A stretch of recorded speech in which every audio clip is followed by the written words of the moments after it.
Amsani lukurokno talangai amtoli thanani STPO Proshonkanti Tirpurano chakrini resignation rejagnani shanmungo tangsaloi NCC thana beskango kuthumlaikya STPO Proshonkanti Tirpurani beslate besajakno bumani masrawo ramjaknai Koshik Debnath ni bufa Binoy Debnath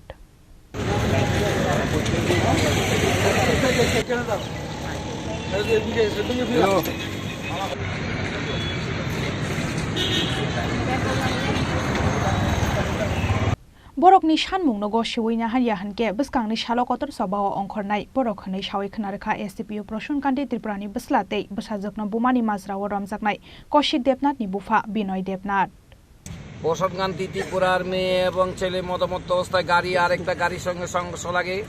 ওই সময় জগৎপুর এরিয়াতে একটা ত্রাসের সৃষ্টি করে। আমরা তখন কিছুই জানি না। তখন সময় ছিল 9:30। আমি এবং আমার ছেলে 10:15টার সময় ঘর থেকে বেরিয়ে চেঁচামেচি শুনে সেখানে যাই। তখন হঠাৎ করে আমার ছেলের হাত থেকে মোবাইলটা নিয়ে নেয় তার মেয়ে এবং তখন সঙ্গে সঙ্গে তাকে ফেলে দেয় নিচে। আমি তাকে তুলে মোবাইলটা নিয়ে আমরা তখন বাড়ির দিকে চলে আসছিলাম। তখন প্রসন্ন কুমার এবং তার দলবল তার আত্মীয় স্বজন আমার ছেলেকে আক্রমণ করে এবং আমাকেও মারধর করে। আমার ছেলেকে মারতে মারতে উলঙ্গ করে ফেলে।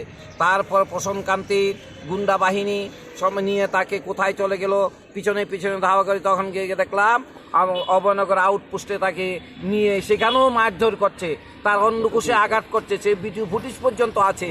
তারপর আমরা এখানে দেখলাম এসপি গেল, এসপির সঙ্গে আমরা দেখা করতে চাইলাম কিন্তু কেউ তখন উনি আমাদেরকে সেখানে ঢুকতে দিলেন না এবং সেখান থেকে তাড়িয়ে দিলেন। আমরা গেটে অনেকক্ষণ দাঁড়িয়ে রয়েছি। আমার ছেলে যখন বেশি অসুস্থ, তাই সে কিছুই করতে পারছে না, শ্বাস ফলাতে পারছে না। তখন তড়িঘড়ি করে তাকে হসপিটালে নিয়ে যাওয়া হলো। হসপিটালে নিয়ে যাওয়ার পরে তাকে আবার সেখানে প্রসন্ন কুমার এবং তার দলবল আক্রমণ করলো। সেখান থেকে মিডিয়ারা তাকে বাঁচিয়ে তার চিকিৎসার ব্যবস্থা করে এবং তো এখনও আমার ছেলে অসুস্থ। আজকে কতদিন 4-5 দিন হয়ে গেল। আমরা তারপর প্রসন্ন কুমার নামে এনসিসি আউটপোস্টে এফআইআর করেছি এবং সেই এফআইআর আমার ছেলেকে মারার জন্য যে তারা কৌশল নিয়েছিল সেই যা যা ঘটেছে সব কিছু লিখেছে, কিন্তু এফআইআরের যে ধারা দিয়েছে সেগুলো একদম সুদা ধারা। পুলিশ বলে পুলিশের ধারাগুলো একদম হালকা করে দিয়েছে। সেখানে অ্যাটেম্প্ট টু মার্ডারের কোনো ধারা নেই। তাই আমরা এখন এসপির সাথে সেই এই বিষয়গুলো আলোচনা করার জন্য এবং প্রসন্ন কুমারের শাস্তির ব্যবস্থা করার জন্য আমরা এখানে গ্রামবাসীরা মিলিত হয়েছি। এখন তাকে যেন এই চাকরিতে বরখাস্ত করা হোক। কেন নিরীহ ছেলেদেরকে, দুটা ছেলেকে, নিরীহ ছেলেকে আজ জেলখানার ঘানি টানতে হচ্ছে এবং 14 দিন তাদেরকে জেল দিয়ে দিয়েছে, অথচ সেখানে যারা গণ্ডগোল করছে তাদের কারো টিকিট নাগালও পায়নি। যারা রাস্তাতে বেরিয়েছে তাদেরকে ধরে নিয়ে এইভাবে উনি এইভাবে নিরপরাধ মানুষকে শাস্তি দিচ্ছে। কেন দিচ্ছে আপনারা সেটা বিচার করুন।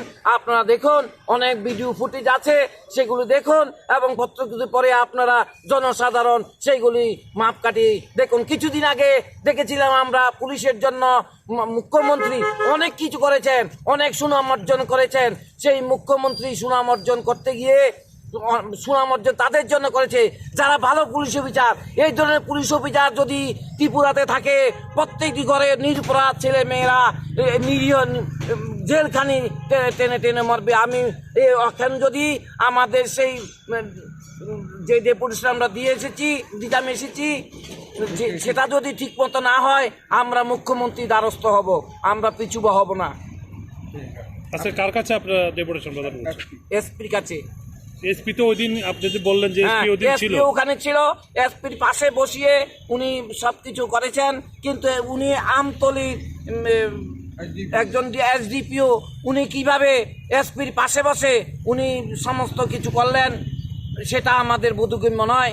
একজন এসপি যদি থাকে, আপনি যদি কমপ্লেনার হন তার উল্টো দিকে বসে করতে হয়, কিন্তু উনি দেখলাম ওনার সমান সমান চেহারা বসে তিনি উনাকে কথাবার্তা বলছেন, সব কিছু করছেন। এটা কি? আর উনি যে আমতলি থেকে এখানে এসে এতগুলি ঘটনা ঘটালেন, এসপি সাহেব কি করলেন? কিন্তু পুলিশ প্রশাসন উনি কি সিভিল ড্রেসে এইসব এক জায়গা থেকে এসে আরেক জায়গায় খবরদারি করতে পারে? আমি পুলিশ প্রশাসনের কাছে অনুরোধ করব আপনারা সেটা ভালো করে দেখবেন এবং আমরা যেন সুবিচার পাই সেটার দিকে নজর রাখবেন। সাধারণ মানুষ আপনার দিকে অপেক্ষা করে আছে, আমরা অপেক্ষা করে আছি। আজ যদি সেই বিচারটা না হয় আগামী দিনে অনেক নিরীহ মানুষ সেই সুবিচার থেকে বঞ্চিত হবে এবং প্রসন্ন মতো যেই পুলিশ অফিসার যদি ত্রিপুরাতে থাকে তাহলে ঘরে ঘরে একটা দাঙ্গা সৃষ্টি হবে। উনি ওই দিন যেইভাবে তার যে বাহিনী নিয়ে গেছেন, সব দেববর্মা ছেলেদেরকে নিয়ে গেছেন, সেখানে একটা দাঙ্গা সৃষ্টি করেছেন। আমাদের জগৎপুরের মানুষ ভালো বলে কেউ কিছু বলেনি, বাঙালি এরিয়া শান্ত বলে কেউ কিছু করেনি, কিন্তু সেখানে যে পরিবেশটা সৃষ্টি হয়েছিল, যদি ওখানকার লোকাল মানুষগুলি খেপে যেত তাহলে তিনি একটা দাঙ্গার সৃষ্টি কচু ছাড়ার মতো তিনি একটা বিভৎস চেহারা এখানে নিয়েছিলেন। আপনার নামটা কি? আমার নাম বিনয় দেবনাথ, আমি একজন টিচার। আমি আমার ছেলের বিনা অন্যায়ে ডাক্তার কৌশিক দেবনাথের যে বিনা অন্যায় তাকে মারা হয়েছে, ডাক্তার নামে 6টা কেস দেওয়া হয়েছে, সে কিছুই করেনি। যারা অন্যায় করেছে তারা পার পেয়ে গেছে, তাকে রাস্তা থেকে তুলে নিয়ে মেরে তার নামে এখানে কেস দেওয়া হয়েছে। কেন সেটা হলো সেটা আপনারা তদন্ত করে দেখবেন। তার জন্য আমি সবাইকে যাতে ত্রিপুরা রাজ্যে যত নাগরিক আছেন সবাই দেখবে, আমার অনুরোধ রইল আমার ছেলে যেন সুবিচার পায়। কেন তাকে মারা হলো, কেন তার এরকম অবস্থা হলো, আমরা কোন ডাক্তার পর্যন্ত দেইনি। সে একজন ডাক্তার মানুষ, সবাইকে সে উপকার করে, আজ তার এই অবস্থা কেন? আপনারা বিচার করুন। আমি আর কি বলবো, আমার কিছু বলার নেই। রাজা খরাগুলি নিশিমি প্রণব নিকথুম চিনি খরাং।